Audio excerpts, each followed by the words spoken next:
Dear students, in the last episode of muscle contraction, you have studied about the ultrastructure of the skeletal muscle, molecular organization of the muscle, and also the process of muscle contraction.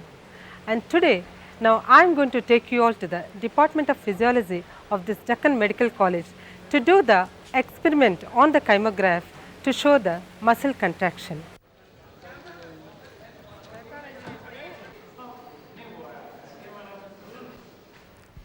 Excitability or the power of responding to an adequate stimulus is the innate property of the muscle. When a stimulus is given, the muscle contracts followed by relaxation.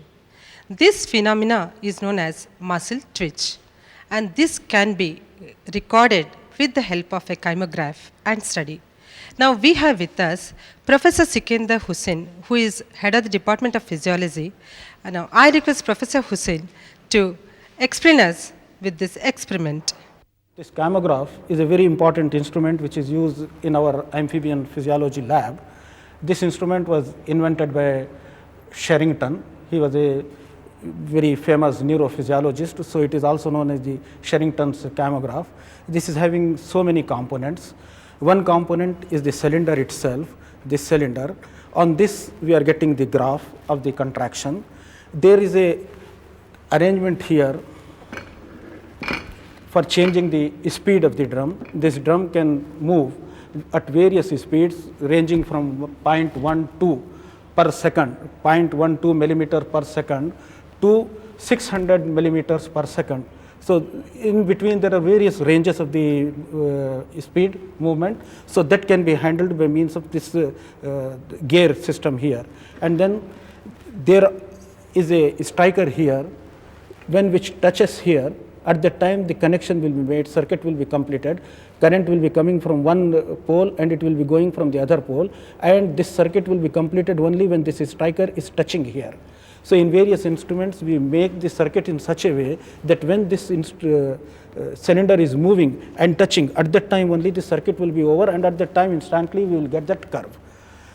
Now there is another component in this. This is known as the induction coil. It was invented by Du Bois, so it is known as Du Bois induction coil. By the help of this induction coil, we are using induced current.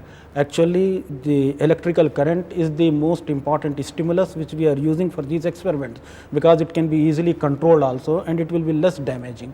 But if direct current is applied to the tissues, that will have some more damaging effect. So we use induced current. For that, actually this induction coil will be there. It will have two components, one primary circuit from which the current will be coming here, and this is the secondary coil which will take this current to this side.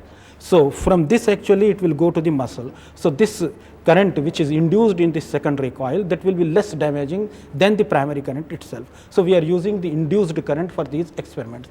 And another important thing for this induction coil is that we can increase or decrease the distance between the primary coil and the secondary coil. And when we are changing this distance, actually we are changing the strength of the stimulus. When the secondary coil is near to the primary, we are getting a more stronger stimulus. When it is away from this, we are getting a less stronger. So we want to get just the threshold stimulus which will cause the contraction of the muscle. So for that adjustment, this primary or secondary coil will be very useful. Then another thing which we are using in these experiments is a tap key. When we make this tap key close like this, the circuit will be completed. Otherwise, the circuit will not be completed. So this is known as the tap key. This is the mounting board on which we mount the frog, dissected frog. Actually, there are three types of muscles in our body: skeletal muscles, the smooth muscles, and the cardiac muscle. So for skeletal muscles, this board is used, where the sciatic nerve and the gastrocnemius muscle preparation is mounted on this and attached to this lever. This lever will be actually writing on the drum. When the muscle contracts, this lever will go up, so we will get a contraction, a upward deflection, and when the muscle relaxes, that will come down and we will get a downward deflection for that. This also used for mounting the heart of the frog when we are doing the experiments on the heart. But for smooth muscles, we can't use this board, mounting board. For smooth muscle, we use another instrument which is known as the Dale's apparatus. Dale apparatus. In this, there is a test tube like thing here. In this we will be mounting that just like intestine or the ureter, whichever smooth muscle we are using for experiment, that will be mounted here, and there will be a lever arrangement to which it will be attached, but tracing will be taken on the same camograph. The Sherrington camograph will be used for recording the heartbeat as well as the contraction of the skeletal muscles as well as the contraction of the smooth muscle. But the mounting procedure will be different for each thing. For cardiac muscle, the heart will be mounted, either isolated heart or intact heart in the body on this board. Similarly, for skeletal muscles, we will use gastrocnemius and sciatic nerve preparation, which will also be mounted on this board, whereas the smooth muscles, they will be taken on this Dale apparatus. Now, for these experiments, especially for the skeletal muscle preparation, we use a particular muscle which is in the calf of the frog, calf muscle, which is known as the gastrocnemius muscles, and that is having a nerve supply which is coming from the sciatic nerve. We use this preparation because it is having several advantages. Though there are several muscles in our body, but we are using this gastrocnemius muscle because the motor unit which is found in this gastrocnemius muscle is having several muscle fibers, about 2000 muscle fibers in one unit, whereas in other muscles the number of the muscle fibers in the motor unit will be less. So here, and the thickness of the muscle is also much more, so powerful contraction we will be getting. The sciatic nerve is also a long nerve, so there is a less possibility of damaging the nerve when dissecting. So these are the advantages for which we are selecting this gastrocnemius sciatic nerve preparation. But theoretically, any other muscle or nerve preparation can be used for these experiments. Thank you, Dr. Hussain, for explaining us in detail about the parts of chymographic drum. Now, I request you kindly to show us the preparation of gastrocnemius muscle. For this, we use the frog's calf muscle, that is gastrocnemius, and actually when using this frog, first we have to pith it. Pithing is the name of the procedure. In this, we introduce a needle from the back, that is from the vertebral column in the cervical region, and this needle will go first towards the brain up, and then it will go down towards the spinal cord, so that the spinal cord will also get damaged and the brain stem will also get damaged. So now there is no nervous connection between the brain and the muscles. So now the contraction of the muscle will be purely on whatever stimulus we give on that. It will not be contracting voluntarily now. Now, after this, when the frog becomes very limp, there is no connection between the brain and the muscles, we start dissection. The muscle which is used is the gastrocnemius. This is in this region, this is this calf region, and this is having a very long nerve supply. This nerve actually comes from the spinal cord, that is from the back of this backbone, and from there, this nerve will be going all through the thigh region to this region. So it is a long nerve and it is having a connection with the spinal cord, and that connection can also be preserved very easily. Now for the dissection,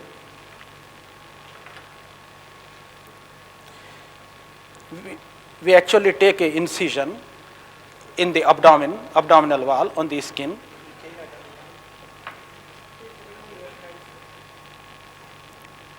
You go that side. That's right. That incision will be a circular incision going round the body, starting from the abdomen, going towards the back. We will cut it, and then we will remove that skin.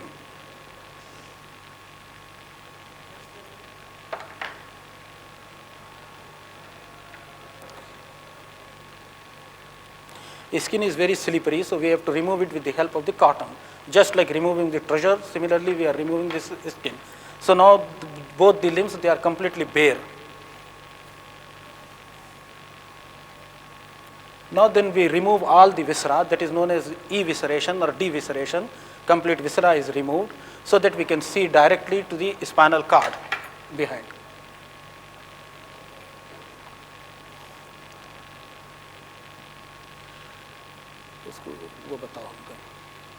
Now here we can see two nerves going, one nerve on this side, one nerve on this side. These are the sciatic nerves. They have attached to the spinal cord. Now above that we take an incision and we remove the upper portion of the body completely.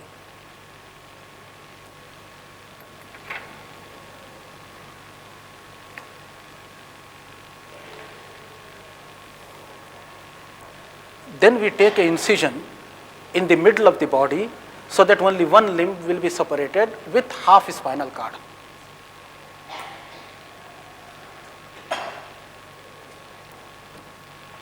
This requires a training so that you will not cut the spinal cord completely, just a half portion on one side, half portion on the other side.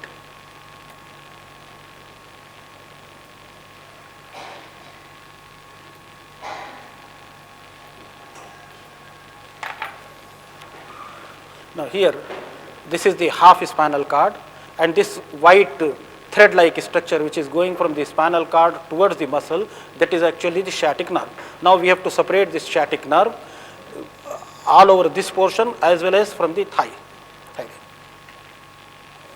Now while doing this experiment, we will be going on pouring the Ringer solution over this preparation, because now it is not having any blood supply, so it must get some nutrition and oxygen. So that will be given by this Ringer solution. It contains some electrolytes. Those electrolytes are essential for the contraction of the muscle.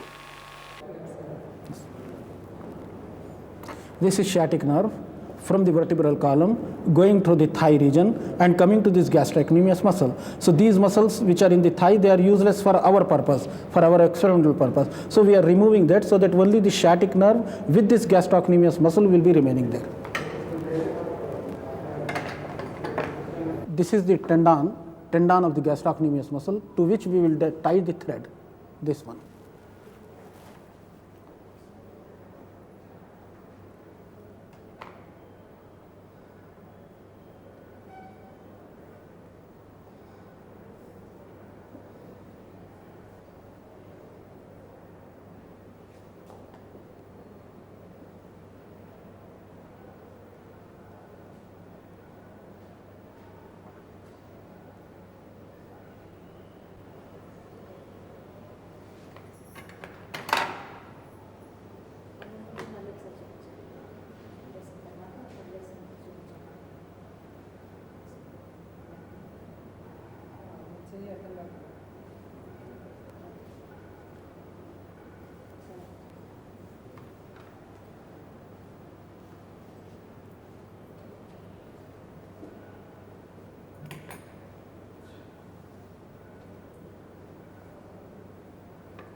Now this is the gastrocnemius sciatic nerve preparation. In this we are having the portion of the spinal cord here. This is the sciatic nerve, a very long nerve. This is the piece of the bone to which the gastrocnemius muscle is attached, and this is the gastrocnemius muscle. This is the tendon of the gastrocnemius muscle to which we have attached a thread.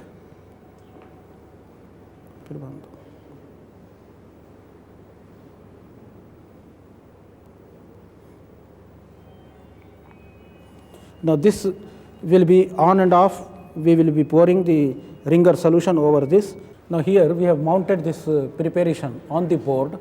We are having two electrodes.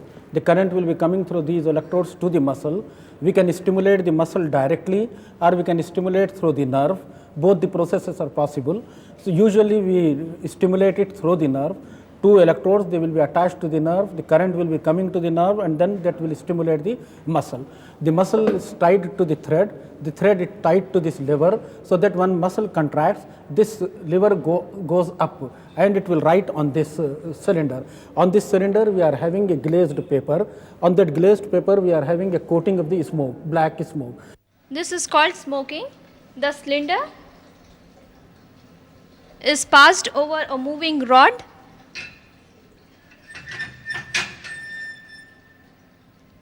There will be a kerosene lamp below. The kerosene lamp is lighted so that the smoke passes over the cylinder, which moves at a uniform speed, and this ensures uniform coating of the suit. Now the drum is ready to take the recordings. So that when this pointer moves, actually the smoke is removed, and we will get a white line over that. Now we are attaching this lever to the drum. This lever must be completely horizontal, and it must be with a 90 degrees angle with the cylinder.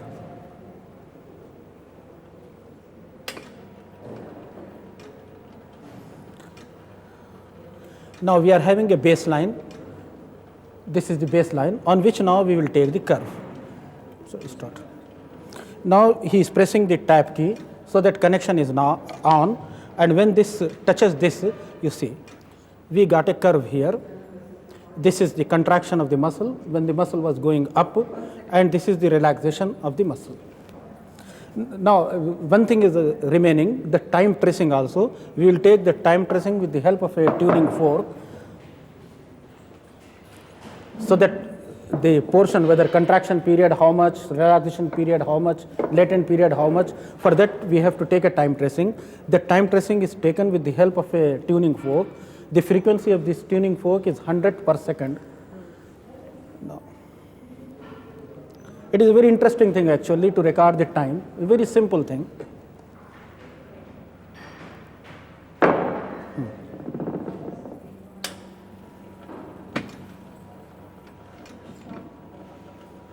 Now see, we are getting these curves.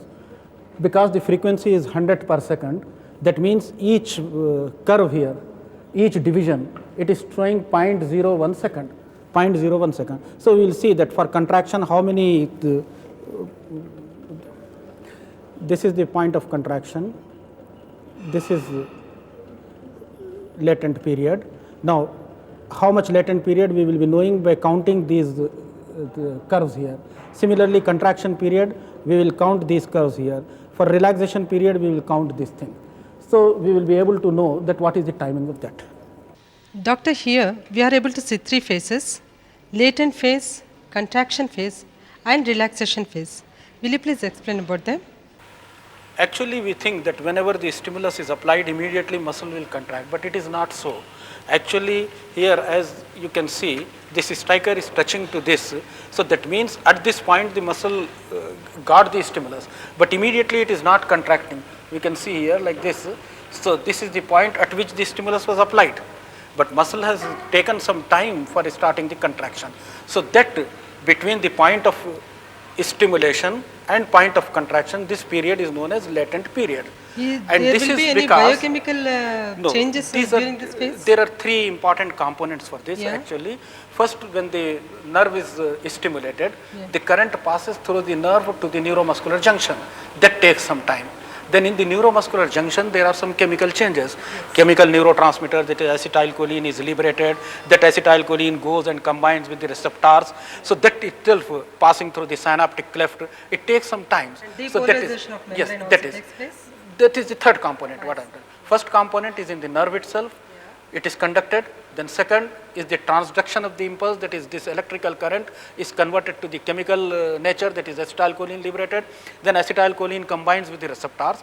Then what happens on the muscle membrane, the electrical current is again established, that action potential travels there.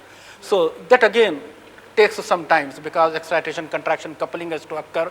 The calcium is to be released, that calcium has to combine with the troponin. So those things, they will cause actually this latent period. Immediately muscle is not contracting. So there are neural components, there are junctional components, and there are muscular components. These components, they are actually creating this latent period. Then the phase of contraction comes, and then the relaxation is followed by that. So usually in the gastrocnemius muscle, the duration for the latent period will be just 0.3. For contraction, it will be just 0.3 or 4, and then the relaxation phase will be about 0.5, like that. So what exactly happens during contraction? It is the coupling of actin and myosin filaments, actomyosin complex is formed. Actually, there is a sliding of the actin and myosin filaments. Yes. They are interdigited with each other like this. Yes. So during contraction, that interdigitation will increase. Yes. Actin and myosin filaments, that is known as sliding filaments. Yes. These filaments, they slide in between each other. Yeah. So that decreases the size of the sarcomere, so that contraction will In be the there. presence of ATP molecule. In the presence of ATP molecule. Yes. That actually the head of the myosin itself acts as a ATPase, it is acts as an enzyme. Yes. So that causes the hydrolysis of ATP, energy will be liberated, and that energy will be used for the sliding of the filaments. Contraction. And there are two types of contraction. There's isometric and isotonic. Yes, What are the difference actually, between the isotonic and layman, isometric? they Yeah. think that the contraction of the muscle means just the shortening of the muscle. Yes. That is the layman's concept. But in physiology and in science, the contraction means there are two processes. One, either development of the tension over the muscle, that is also regarded as contraction, and either shortening. If shortening is there, that is also, so in one type of contraction, tension remains same, the Yes. length changes. So that will be known as isotonic, because tension is remaining same, isotonic. Yeah. Whereas in another type of contraction, the length remains same, only just the tension develops. So that will be known as isometric. For example, if suppose I am pressing this table, Yes. I am not able to move this table is there, the muscles, they are not shortening, they are just developing the tension. So that is the isometric type, length is not changing but tension is developing. But if suppose I am able to lift this table, that means muscle has shortened, therefore I have lifted this. So at that time that becomes isotonic type of contraction. What type of contraction we are recording right now? Here we are recording the isotonic type of contraction. Yes. That is, length is changing. Tension is remaining same, but length is changing, therefore we are getting that curve. For recording the tension, we have to use other tension gauge and other things. We can't record it here like this. What is tetanus, doctor? Actually, what happens in this curve, you are seeing this contraction phase and relaxation phase. Yes. If suppose we apply another stimulus during this twitch, in the latent period, muscle will not contract at all. That means the second stimulus is going waste. But if suppose you apply the second stimulus during relaxation and contraction, muscle will give a second response. For example, here in the relaxation period, if we are giving a second stimulus, another curve we will get. And if suppose this is relaxation of the second curve, we are giving a third stimulus, it will go like this. So 2 or 3 curves, they will be joined together. Yeah.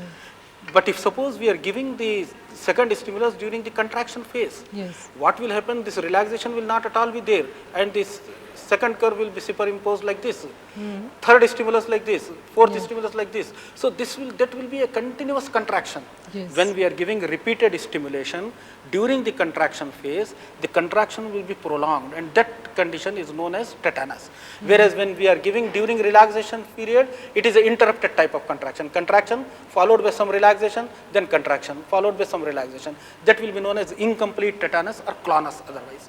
So there are two types of these summations. One during contraction, another during relaxation. During contraction, we are getting tetanus. During relaxation, we are getting clonus. What is fatigue then? Fatigue, if we give repeated stimulation to the muscle, then the force of contraction will gradually decrease after some time. Yeah. Because the biochemical phenomena and other things, they require some type of electrolytes, etc. So they will get exhausted. The ATP, even acetylcholine, all those things, they must be present in optimum concentration there. So that concentration will be going on decreasing. So the force of contraction also decreases. And a time comes when the muscle will not be excitable at all for that. Yeah. So that phenomenon is known as fatigue. Actually, there are 3 types of fatigue. One is known as central fatigue, another is known as the junctional fatigue, and third one is known as the muscular fatigue.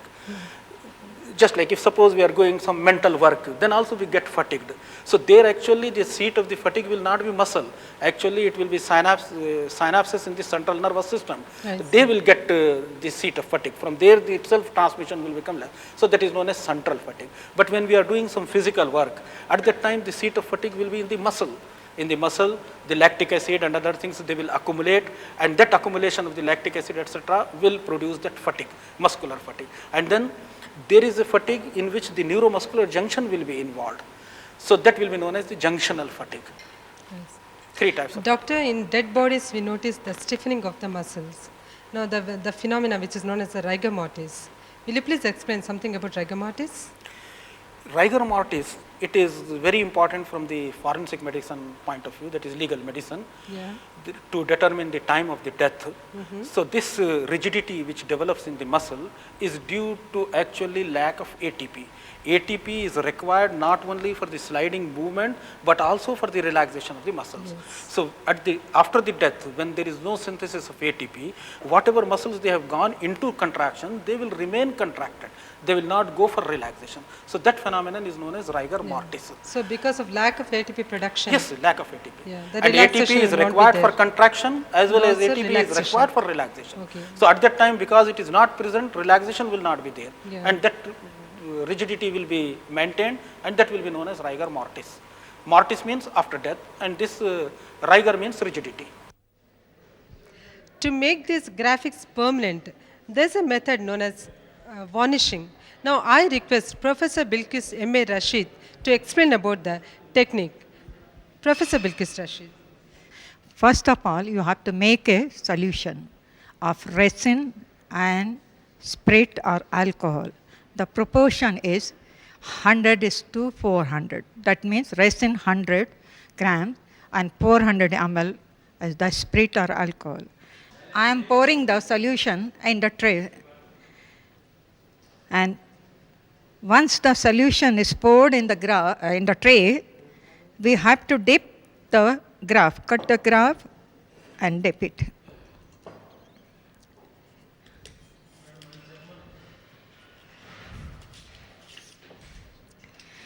And this should be held in between the two hands while dipping it in the tray. So this is the way the graph is dipped inside the tray until the graph is completely covered with the solution.